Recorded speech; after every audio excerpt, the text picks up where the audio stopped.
protein is protein, right? No, wrong. And I did this video to show you exactly why. If you swap beef and beans, your blood sugar, the numbers barely move meal to meal. That's what the tracking apps will tell you. But a 30-day swap does something the apps can't measure. It changes what's living in your gut. And that's what actually moves your blood sugar long term. This isn't a meal-to-meal comparison. It's a 30-day one. If you compared a single serving of beans to a single serving of beef on a glucose monitor, you might not see much of a difference.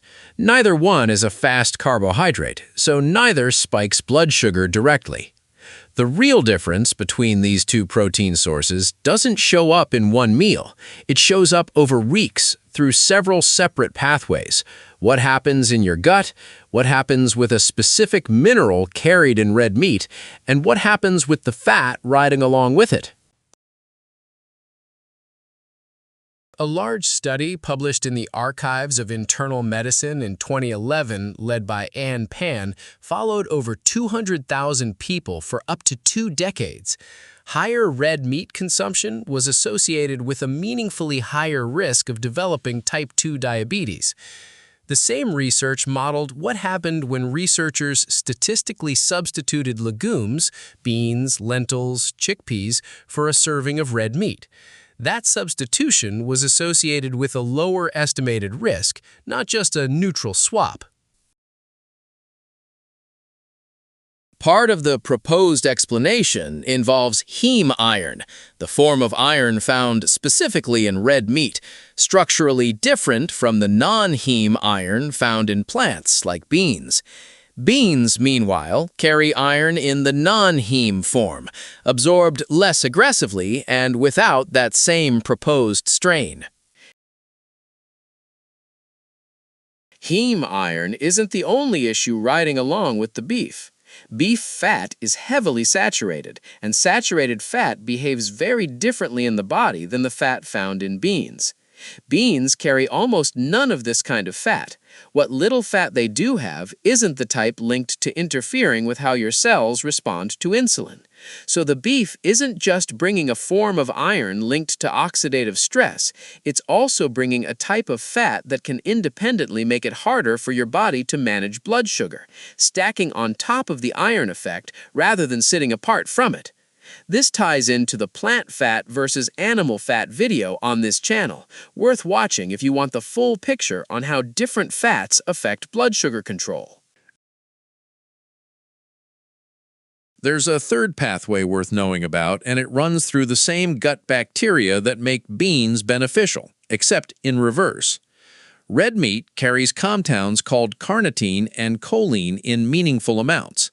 Certain gut bacteria convert these into a molecule called trimethylamine, which travels to the liver and gets converted into trimethylamine N-oxide, or TMAO.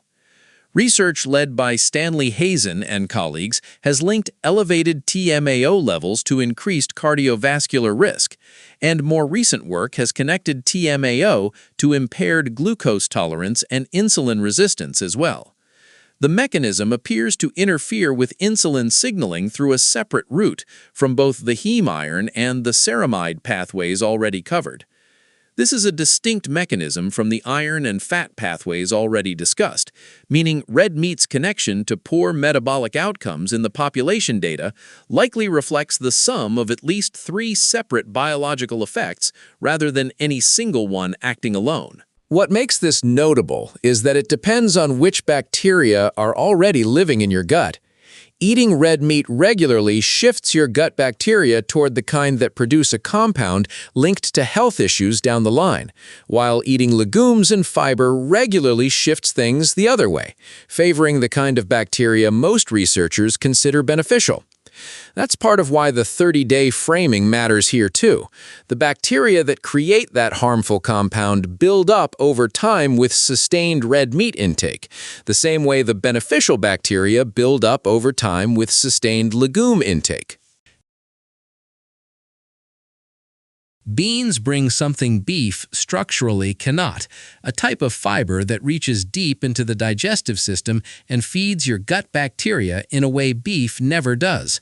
Research on legume-rich eating patterns has linked regular bean and legume intake to better blood sugar control over time, a change that builds gradually as your gut bacteria shift, not something a single meal can show you.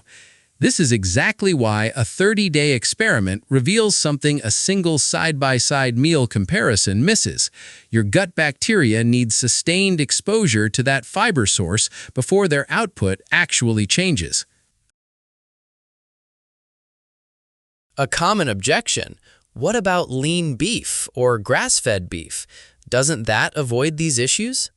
Partially, but not as much as marketing suggests. Heme iron content is tied to myoglobin, the protein that gives red meat its color and oxygen-carrying capacity in muscle tissue. It doesn't disappear when fat is trimmed away because it's a property of the muscle itself, not the fat marbled through it. A lean cut of red meat still carries a comparable heme iron load to a fattier cut of the same animal.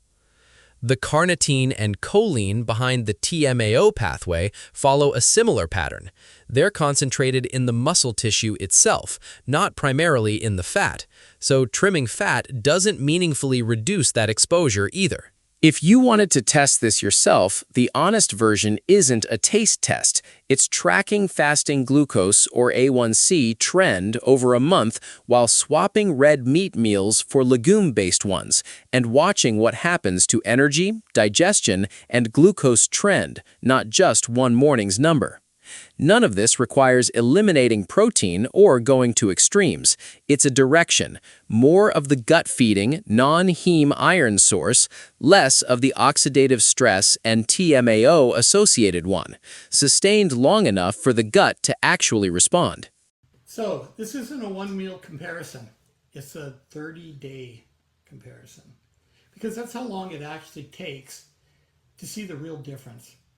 And it's not just the iron, it's the fat sitting right next to it. On whole food, plant-based, low fat, beans and lentils carry my protein now.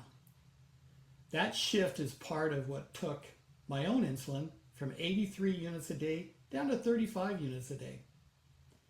Give it 30 days before you judge it, not 30 minutes. If you're interested in more information on Dominate Diabetes, click the link below and please subscribe to get more critical information. That's not managing your diabetes, that's dominating it.